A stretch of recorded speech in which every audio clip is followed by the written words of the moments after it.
街のネオン流れてくバックミラーに小さな光お気に入りสวัสดีวันใหม่ครับมาตั้งแต่ออก8โมงกว่าครับช้ากว่าเดิมนิดเดียวแต่รถติดมากครับเจอรถชนแล้วก็ที่จอดเต็มแน่นเอียดเลยเราต้องไปจอดที่ยอนมอยไม่รู้เลยค่าที่จอดจะเท่าไหร่ครับเดินทางเกือบ2ชั่วโมงมางานโตเกียวตัวสอนวันนี้เราจะพาเพื่อนๆไปชมบรรยากาศภายในงานต่อวันนี้น่าจะเป็นในแอร์บอกว่าหารถสวยๆเด็ดๆในงานนี้ดีกว่าที่เราชอบนะให้เพื่อนๆได้ชมกันนะครับตอนเย็นเขามีปาร์ตี้ดินเนอร์ครับทางอาร์ตกับพี่โอ๊ตส่วนเราก็อาจจะพาสาวๆไปหาข้าวกินหรือมีมีตติ้งด้วยวันนี้รถเยอะมากดูดิลานเต็มอ่ะต้องมากี่โมงก่อนถึงจะได้จอดวันนี้แล้วก็พาเพื่อนๆเข้ามาเดินงานโตเกียวออโต้สลอนกันเหมือนเดิมบอกเลยว่าแค่ก้าวเข้างานก็รู้สึกได้ทันทีคนเยอะกว่าเดิมจริงๆครับปีนี้บรรยากาศเดือดมากๆทริปนี้ต้องขอบคุณ ADS 4x4 Story มากๆครับที่พาเพื่อนๆทุกคนมาเปิดโลกได้ชมรถสวยๆรถแต่งสุดๆแบบใกล้ชิดขนาดนี้แล้วถ้าใครคิดถึงสายออฟโรดสายคลาสสิกนึกถึงล้อแบตเล่เมื่อไหร่ให้นึกถึง ADS 4x4 Story ไว้เลยครับ昔描いた夢の続きをまだ手放してないลงมาข้างล่างครับวันนี้คนเยอะกว่าเมื่อวานมหาศาลเลยครับ ก็เมื่อกี้ดูคันแรกครับรอเร็ว Y33 สวยมากเครื่อง SR เก็บโล่งๆเลยแต่ว่าถ่ายได้ไม่เต็มคันคนเยอะมากครับวันนี้เดินลำบากครับกับเมื่อวานเยอะๆบอดี้ที่แอโรพาร์ทเยอะสุดตอนนี้น่าจะเป็น GR86 นะอันนี้ของ C-Wave นะครับก็เป็นแบรนด์เก่าแก่มันจะมีโป่งเป็นคาร์บอนเล็กๆแต่ยีถ้าไม่ได้เป็นคาร์บอนเป็นสีเดียวกับรถก็จะดูกลืนแต่ลิ้นหน้าค่อนข้างขาดใช้ได้อยู่เหมือนกันนะนี่จะเป็นของ C-Wave จะเป็นออกฟิลรถเซอร์กิตซะมากกว่านะครับ C-Wave Power Aero คันนี้มีแต่คนญี่ปุ่นงงว่ารถอะไรมาเห็นที่เป็นซินเวีย S15 ครับเป็นฟิลรถซูเปอร์ GT แต่เอามาวิ่งสตรีทครับแล้วดูความกว้างมันวิ่งสตรีทจริงๆได้เลยเนี่ยเครื่องยังเป็น SR อยู่นะ380ม้าแต่ดูความกว้างคือเป็นรถซูเปอร์ GT Street GT ไอ้โป่งขนาดนี้ขี่บนถนนนี่โคตรเด่นเลยนะเด่นเกินคันนี้ก็เตะตามากครับคนก็ให้ความสนใจพอสมควรคันนี้นี่ถ้าไม่อ่านไม่รู้เลยเนี่ยนี่ไม่ใช่ฮาโกสึกะนะเขาบอกว่าเป็นตัวถังซินเวีย S15 แล้วมาทำเป็นฮาโกะดูไม่ออกเลยล้อ48คิดโคตรใหญ่เลยเครื่องไม่ได้หน้าครับวันนี้เมื่อกี้คุยกับทีมงานเขาบอกว่าเป็น S15 ครับตัวถัง S15 ช่วงล่าง S15 แล้วก็เอาบอดี้ฮาโกะครอบครับดูไม่ออกเลยเนี่ยอ๋อแต่คอนโซลเป็น S15 นะครับดูล้อเลยครับล้อโคตรกว้างคอนโซลเป็น S15 จริงด้วยคันนี้สวยเลยเนี่ย RX-7 จากกาเซลพันแทชกาลาดครับเขาบอกว่าเป็นชุดแต่งของเขาเป็น RX C5 ครับเขาบอกคันนี้อินสปายมาจาก Corvette C5 เป็นชุดแต่งของทางสำนักเองนะครับเพราะว่าจริงๆ Corvette C5 มันจะมีความเป็น RX-7 อยู่ครับแต่จริงมันก็ยังดูเป็น RX-7 อยู่นะแต่เขาบอกว่าอินสปายมาจาก Corvette มันก็ดูคลีนดีนะเนี่ยดูล้อดูฟิตเมนต์ครับแต่เขาบอกให้ดูจากข้างหลังอ๋อเมื่อกี้ได้ยินผู้ญี่ปุ่นพูดว่าดูจากข้างหลังอ๋อคือข้างหลังทำเป็นโคเวตC5เสื้อแปลงแล้วเป็นไวบอดี้ก็เปิดฝาท้ายแล้วก็โชคเป็นแบบนั้นเหมือนปีนี้ญี่ปุ่นชอบกลับมาเหมือนยุคก่อนที่แปลงรถญี่ปุ่นเป็นรถอย่างอื่นครับ街のネオン流れてくバックミラーに小さな光お気に入りのプレイリストハンドル越しに笑ってたこんにちはちょっとお近くしてくださいはい、リアンセンスの富永です。よろしくお願いします。この車はそうです、僕の車です。僕のドリフトマシンです。もうサーキットドリフト専用の車です。普段乗りますか普段は全く乗らなくて、イベントだったり、ドリフトの、なんか走行会だったりで走ってます。エアロパーツは何ですかねエアロパーツはですね、オリジンさんですね、ドリフトラインですね。サイズはどのくらいですかタイヤですかフェンダーフェンダーは、55ミリ。55ミリ。後ろも同じです。あ、55ミリ。はい。それでホイールのサイズはホイールのサイズはですね、フロントが 9.5J でストームホイールさんヨーロッパのブランドのホイールです。後ろは 10.5J ですね。10.5J、はい、18インチです。どちらも。でも僕は一応このホイールじゃないんですか。そうです。VSKF をつけてたんですよ。なんですけどちょっと今回オートサロンを機にちょっと新しいホイールをこれですか。これですか。はい。これですね。ですね、ただのプレートなんですけど、ちょっと車のデザインに合ったプレートを探してて、福岡県の D フレンズさんっていう、有名なドリフトのショップがあるんですけど、そこから出してもらってつけてます。エンジンはエンジンはもう SR20 ですね、はい定番のそのまんま S13 エンジン。タービンは TD0620G の SH、 いろいろと変わってますけど、だいたいブースト今 1.6 で600近くは出せるようになってます。燃料をですね、VP さんの燃料のレースガスを 100% で入れてるのではい、その時はすごくパワー出ます。特別のものは僕はやっぱこだわりがこのバイナルグラフィックのデザイン。これは自分でまず絵で描いていつも作ってます。デザインを今はメインとやってて、そういう仕事だったり、あとアパレル洋服だったりこういうのも作ってるので、よかったらねいろんな方にチェックしてもらえるとすごく嬉しいです。はい、今日ありがとうございます。ありがとうございました。バックミラーに小さな光、お気に入りのプレイリスト、ハンドル越しに笑ってた。เมื่อกี้พาไปดูรถของสำนักเมื่อกี้ครับอย่าเรียกว่าสำนักเลยเขาเป็นวัยรุ่นที่เล่นรถอยู่ฟุกุโอกะเป็นฟิลแบบดิฟญี่ปุ่นสมัยก่อนอะไรเงี้ยผมว่ารถก็เท่ดีตอนนั้นเจอคันหนึ่ง200X ที่บิ๊กเฟสที่ใส่ล้อพานาคันนั้นสวยมากเขาบอกว่าเป็นรุ่นน้องเขาแล้วแก๊งนี้ส่วนใหญ่ก็จะเป็นเนี่ยแหละเป็นฟิลแบบเหมือนยุค 2000 ผมชอบดีคันนี้เป็นออริจินดิฟไลน์ทั้งคันนะครับก็เป็นรถดิฟแหละเอาไว้ดิฟก็เอาไว้โชว์เดี๋ยวก็เท่ดีแต่เมื่อก่อนเขาใส่ VSGF ผมว่าดูโหดแต่นี้ผมคิดว่าน่าจะได้สปอนเซอร์จาก Stormwell สักอย่างเหมือนพวกฝั่งดิฟเกมอะไรเงี้ยเขาจะใส่บ่อยเป็นอีกอารมณ์หนึ่งครับสไตล์แบบญี่ปุ่นจ๋าๆจริงๆคือรถญี่ปุ่นคนญี่ปุ่นเองอะรถอาจจะไม่ได้เนี้ยบมากครับเหมือนฝั่งอเมริกาเขาจะเน้นแบบ culture มากกว่า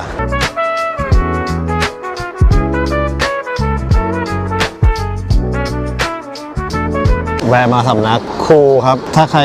จำได้ก็จะเป็นสำนักที่เคยเอาซูเปอร์ A90 มาไทยอลังการเมื่อสมัยที่เรามาจะเป็นสีทองตอนนี้เขาเปลี่ยนแนวเป็นสีมิลิเทอรี่มัดแมทนะครับก็เหมือนฟิลสีทหารเป็นสีทหารด้านๆนะครับ3คันแล้วที่นี่เขาขึ้นชื่อเรื่อง wide body สุดอลังการแต่ว่าปีนี้เขามาแปลกครับเอา GR86 จับเป็นฟิลออฟโรดคันนี้น่าจะเป็นชื่อว่า Cool Outroad นะครับล้อก็เป็นล้อคูลนะแล้วเป็น86ใหม่ก็เป็นฟิลเหมือนเขาเรียกอารมณ์ซาฟารีสามารถลุยได้ตอนแรกเคยเซฟรูปไว้เหมือนกันนะแต่ว่าไม่ใช่86ใหม่นะเป็น86เก่า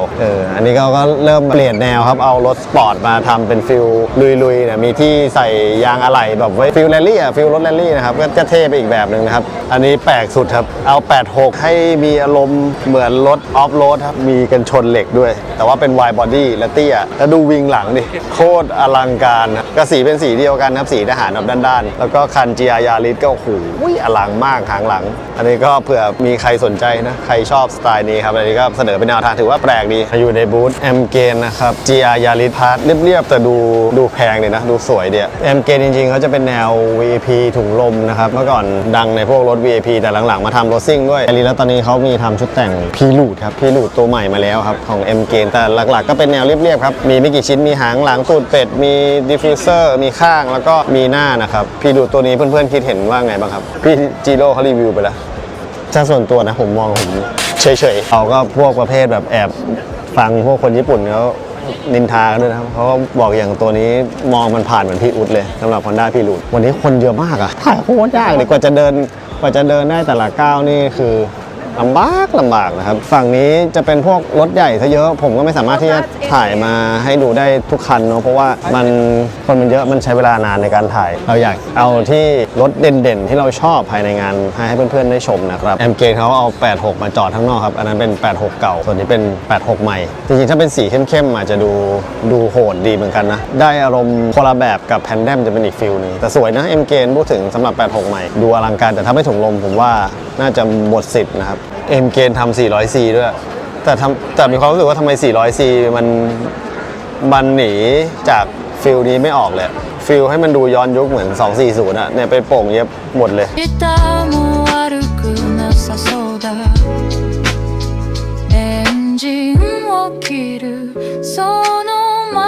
นี่มาอยู่ที่บูธกลาด Active นะครับปีนี้เอา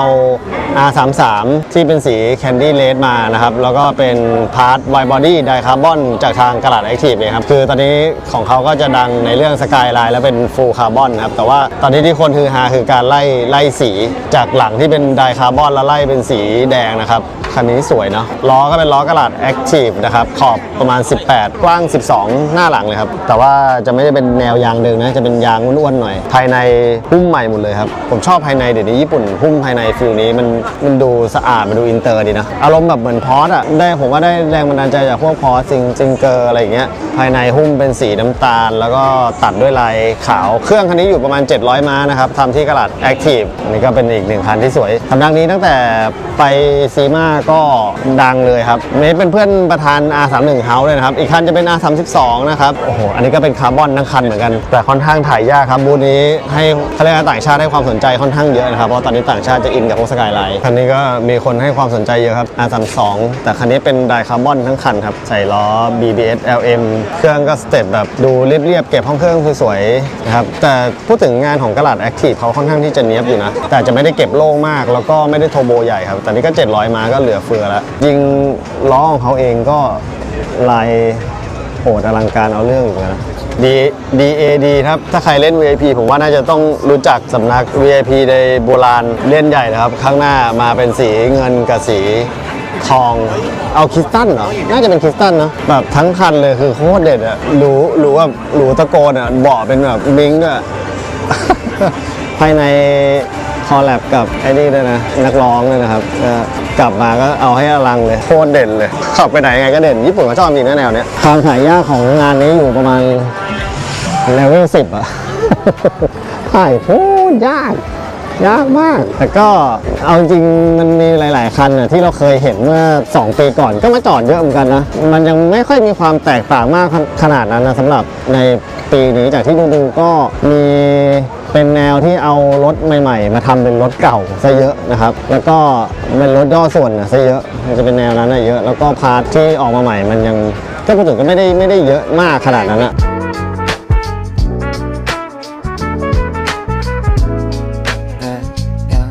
แวะมาบูธคุณโอริโดะครับอันนี้เคยมาไทยแล้วนะครับสำหรับพาร์ทนี้ไอตัว FL5 นะครับแต่ว่านี่เพิ่งออกเลยเป็นของซูเปอร์เอาจริงซูเปอร์กับ Redox เนี่ยเรียกว่ามันเข้ากันสุดๆเลยอันนี้เป็นเวอร์ชันที่2นะครับซึ่งก็จะมีอารมณ์คล้ายๆเวอร์ชันแรกอยู่พอสมควรแต่ว่ามีสิ่งที่เพิ่มมาในความรู้สึกคือลิ้นน่าจะยาวขึ้นแล้วก็ตัวโป่งน่าจะใหญ่กว่าเดิมครับเหมือนโป่งหลังคล้ายๆฟิลเบิร์นสเต็ปมาอีกนิดนึงแล้วตอนนี้คุณโอริโดะก็จะมาแนวถุงลมครับใส่ล้อซิ่งแต่ใส่ถุงลมจะเป็นแนวอมล้อจะไม่ได้แบบว่านั่งขอบล้อลึกซึ่งก็สวยนะผมว่าซูเปอร์กับพาร์ทลิด็อกเนี่ยมันลงตัวมากเลยจริงๆพูดถึงถ้ามีซูเปอร์ก็ผมว่าพาร์ทลิด็อกเวอร์ชัน2นี่เป็นอะไรที่น่าสนใจเหมือนกันนะมาที่บูธ Vertex นะครับปีนี้ Vertex เอาโซลาร์มาจอดโชว์ครับอันนี้เป็น Vertex Ridge ก็จะเหมือนแบบว่าเป็นตัวก่อนที่จะเป็นตัวเอจที่ใหญ่สุดครับซึ่งอันนี้เขาเอาโซลาร์มามันก็จะมีความเหมือนของ S15 นะฝากระโปรงมันก็จะเป็นครีบเหมือนกันผมงงในปีนี้เอาโซลาร์ออกมาใส่ล้อแบบเป็นพวก CE พวกตัวใหม่เนาะจะมีโป่งเล็กๆครับลิดจะไม่ได้แบบว่า wide body เยอะอันนี้ก็เป็นฟิลรถดิฟเรียบๆจริงๆผมก็ชอบอารมณ์ประมาณนี้เนาะเราก็สั่งพาร์ทไปแล้วก็น่าจะวายเล็กกว่านี้นิดนึงนะครับก็จะเป็นอารมณ์ประมาณนี้แหละเรียบๆแต่ว่าสีของ Vertex สมัยก่อนเขาก็จะเป็นสีแดงประมาณนี้แหละครับนี่เหมือนย้อนยุคเลยเนาะเนี่ยแล้วก็เป็นตูดเป็ดเล็กๆบางๆไม่เห็นเขาเอามาโชว์นานแล้วปีนี้เอาพวก200มาเหมือนอารมณ์ย้อนยุคกลับไปแล้วนี่นึกถึงไอ้เจ้านี้เลยเจ้านี้เพิ่งซื้อรถมาจริงๆนี่ใส่แก้มพวกลิชก็ได้นะก็ได้ฟิลอยู่เหมือนกันนะครับเนี่ยสีเขาเป็นสีแดงแต่ว่าเราเบื่อรถสีแดงแล้วของเราก็เวอร์เทคนะครับแต่ตอนนี้เจอแพนดัมไปก็แอบลังเลนิดนึงแต่ผมว่าสวยนะเรียบฟิลอย่างเงี้ยผมว่าอย่างปีนี้เหมือนมีความรู้สึกแบบย้อนยุคเนาะย้อนกลับไปในยุค 90 พอสมควรอ่ะแบบอันนี้เหมือนภาพแบบฟิลเวลาแคตตาล็อกขายของในยุคก่อนอ่ะคือเป็นพาร์ทฟิลดิฟอย่างเงี้ยแล้วก็เป็นดิฟในยุค 2000 อ่ะและเรียบสีเดียวก็เป็นสีแดงแบบนี้มี 32 ด้วยผมเพิ่งรู้เนี่ยว่า Vertex ทำ R32 ด้วย R32 ก็จะเป็นทรงบานๆหน่อยแต่ว่ากันชนหน้าอาจจะ แหม่งๆนิดนึงมันก็เป็นฟิลดิฟอ่ะน่าจะใส่แบบอารมณ์พวก GTS พวก4ประตูก็น่าจะสวยหลักๆก็แวะไปดู GP Sport นะครับเอา86ตัวใหม่ตัวเก่ารู้สึกถ้ามี86นี่อันนี้พาร์ทแต่งของเล่นเพียบเลยแต่ว่า GP ก็เฉยๆแล้วส่วน326ปีนี้ไม่ค่อยเด่นนะครับก็เอาแค่4ประตูมาก็แนวเตี้ยๆแล้วก็ส่วนใหญ่ก็จะเป็นแนวเตี้ยอยู่แล้วของปีนี้ก็ไม่ได้มีอะไรมากนะครับก็พาดูบางๆแล้วกันคนจะค่อนข้างเยอะใช้เวลาในการถ่ายอย่างนิดนึงนะครับเมื่อกี้แวะดูบูธไวท์สแควร์เขาก็จะทำพวกเคลียร์พวกเลนนะครับเปลี่ยนเลนใหม่อย่างซินเบียแต่ซินเบียเราเปลี่ยนไปแล้วตอนนั้นเราซื้อของน่าจะดีแม็กไปซื้อต่อเจ้าดุลนะครับคนตอนนี้มหาศาลมากไม่รู้จะเริ่มเดินจากตรงไหนก่อนเลยこの道は俺のものライトの先に広がるอยากมาเห็นคันนี้เหมือนกันเดี๋ยวนี้จะโอกาสยากแล้วจะเห็น EG ในงานแบบนี้นะครับคันนี้นึกว่าน้ำส้มตอนแรกเห็นในรูปครับเป็นพาร์ทจากโหมด Perform นะครับเป็น wide body แต่ผมว่าเป็น wide body ที่สวยเนาะกำลังดีจริงๆหาง Exit ของเราอ่ะก็จะเป็นสำนักนี้นี่แหละทำให้ดูดิหางจะคล้ายๆกันแต่เขาจะมีต่อมาด้านข้างตรงนี้ครับชิ้นล่างอีก1ชิ้นนะครับน่าจะเปลี่ยนกันชนเพราะไม่แน่ใจสมูทไปกับฝาถังน้ำมันนะครับล้อหลังจะ10ครึ่งครับล้อหน้าประมาณ10นิ้วแล้วก็จะมีข้างนิดนึงครับ3ประตูพอ wide body ก็สวยดีเหมือนกันเนาะจะไม่เชิงเหมือน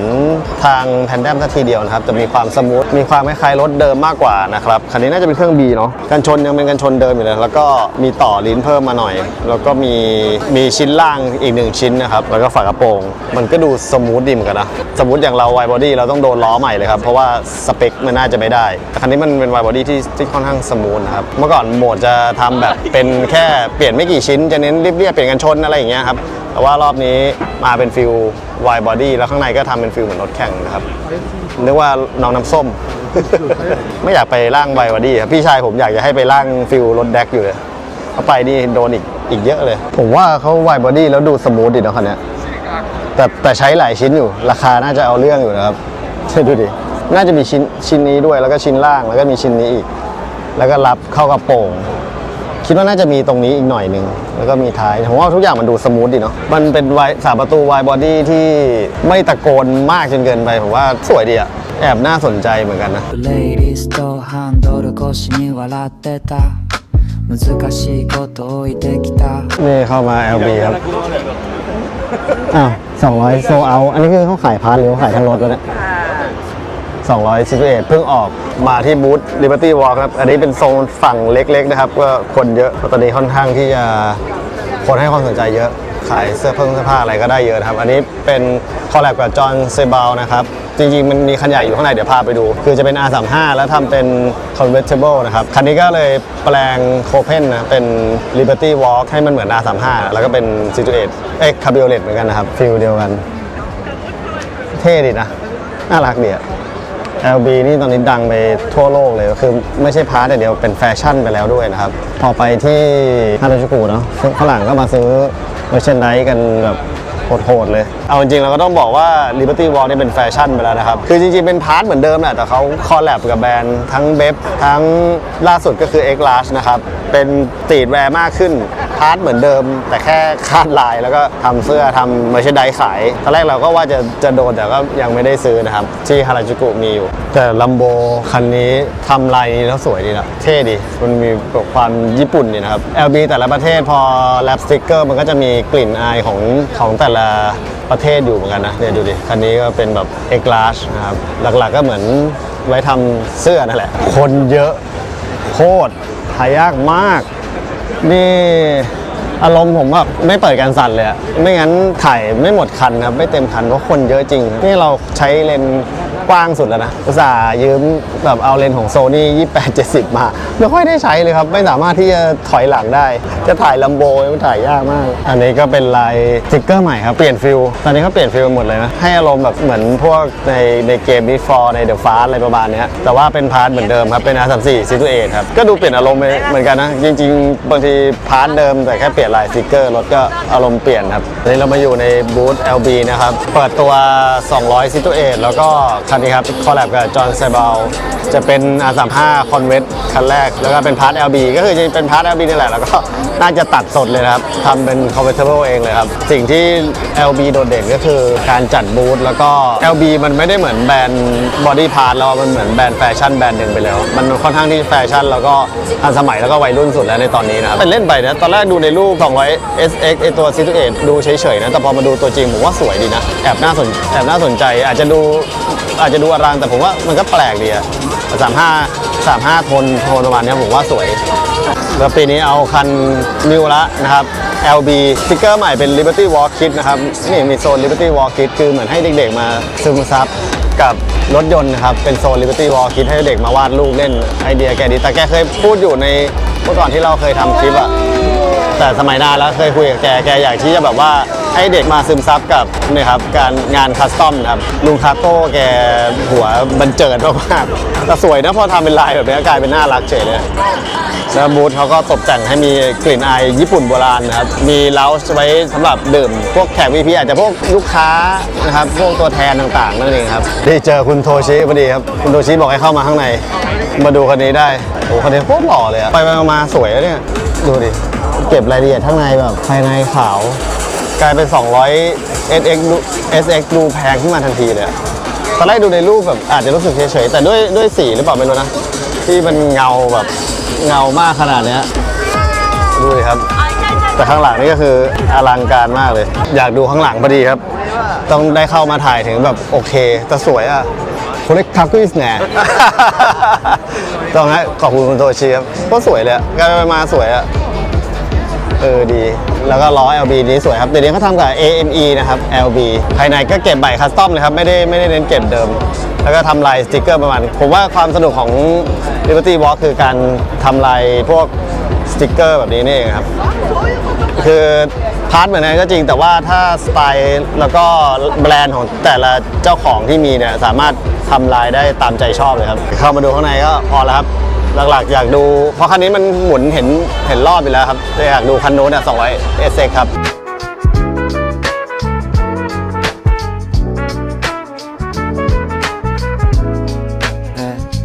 มุดเข้ามาดูคนโคตรเยอะเลยเพิ่งเปิดตัวโปรโตไทป์ครับ GR GT โหถ้าออกมาทรงนี้ผมว่าโคตรหล่อเลยนะเท่มากแต่เห็นเขาเขียนอยู่ว่าเป็นโปรโตไทป์อยู่นะครับคนให้ความสนใจเยอะแต่คันนี้เป็นขับซ้ายด้วยนะผมว่าอลังการสุดก็คือเนี่ยแหละครับ GR GT นะครับ4 ลิตรเป็นเครื่อง4 ลิตรโทโบ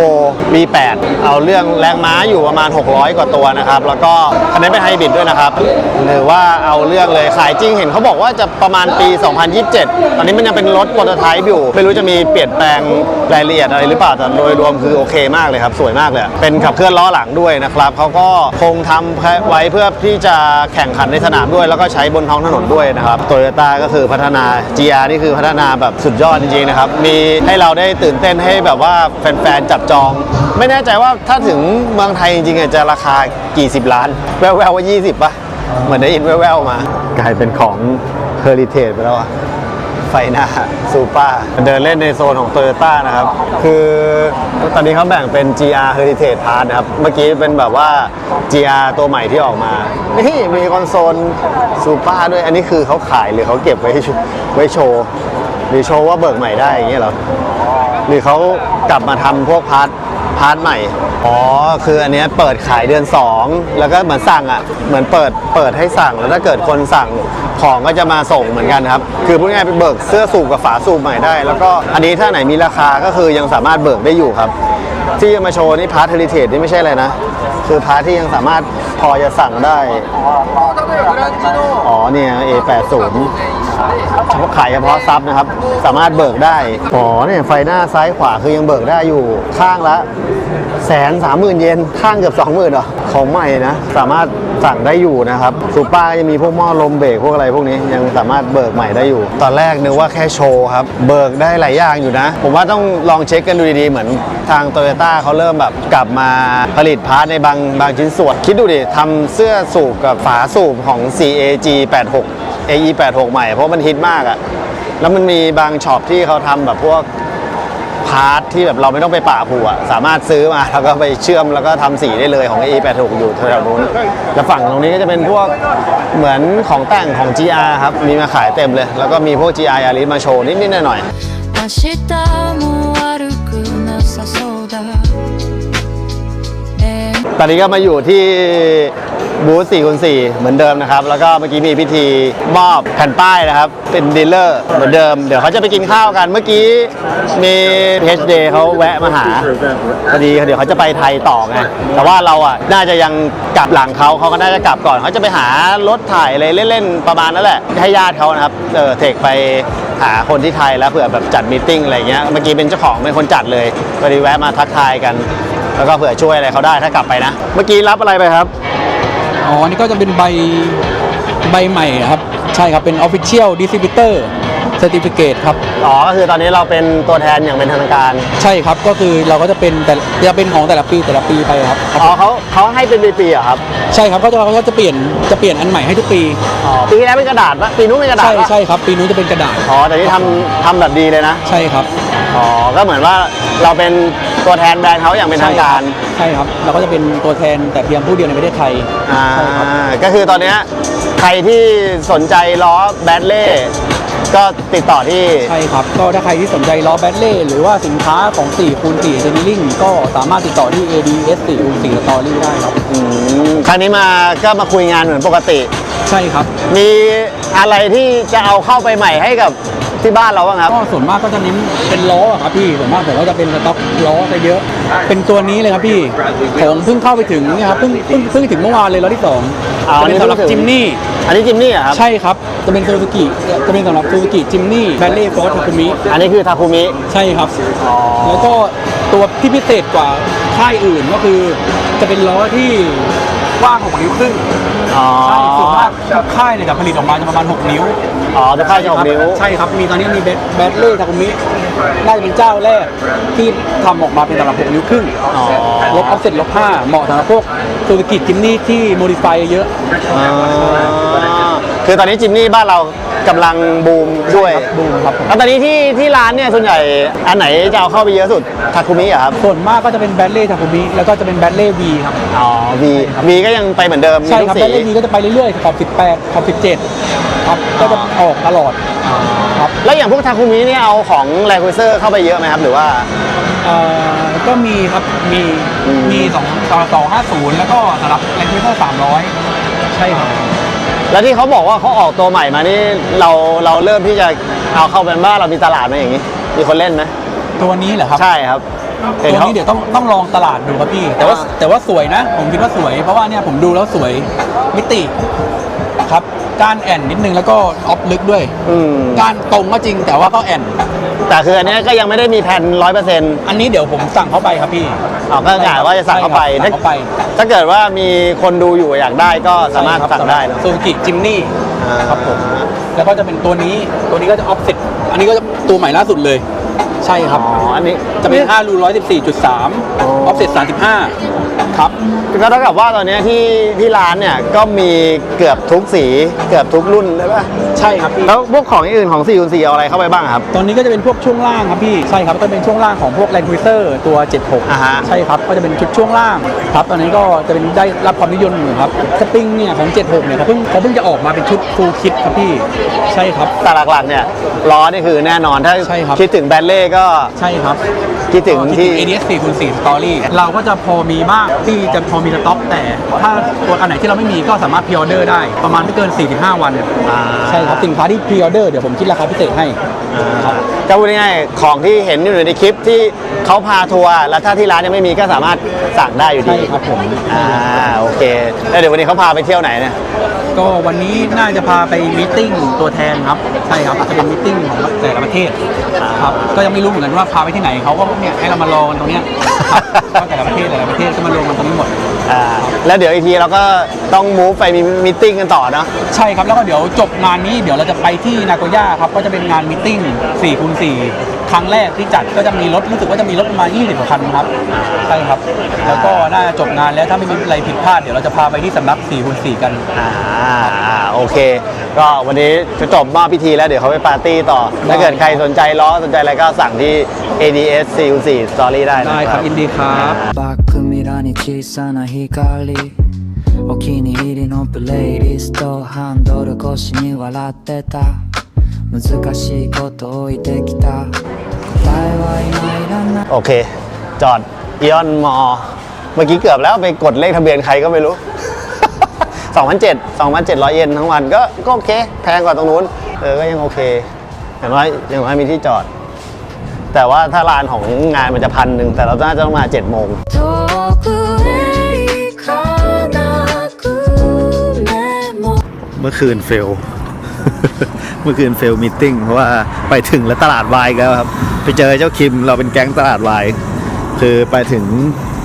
รถเต็มเข้าร้านข้างในไม่ได้แล้วตำรวจมา ช่วงนี้ก็เลยเปื่อยเมื่อเช้าก็เดินเล่นแถวกินซ่า เมื่อคืนก็แบบเดินในกินซ่าก็เจอลัมโบสีชมพูเป็นชวาสลอฟสกี้ครับนี่ก็เลยเดินเล่นหนึ่งเดียวครับนี่อยู่แถวฮาราเหมือนเดิม คืนนี้เหมือนจะไม่มีมีตติ้งเหมือนจะมีพรุ่งนี้เลยนะครับ 信号待ちで空を見る星は少し隠れてる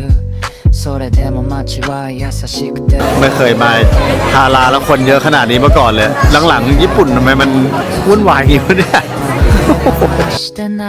いゆっくりでも進んでる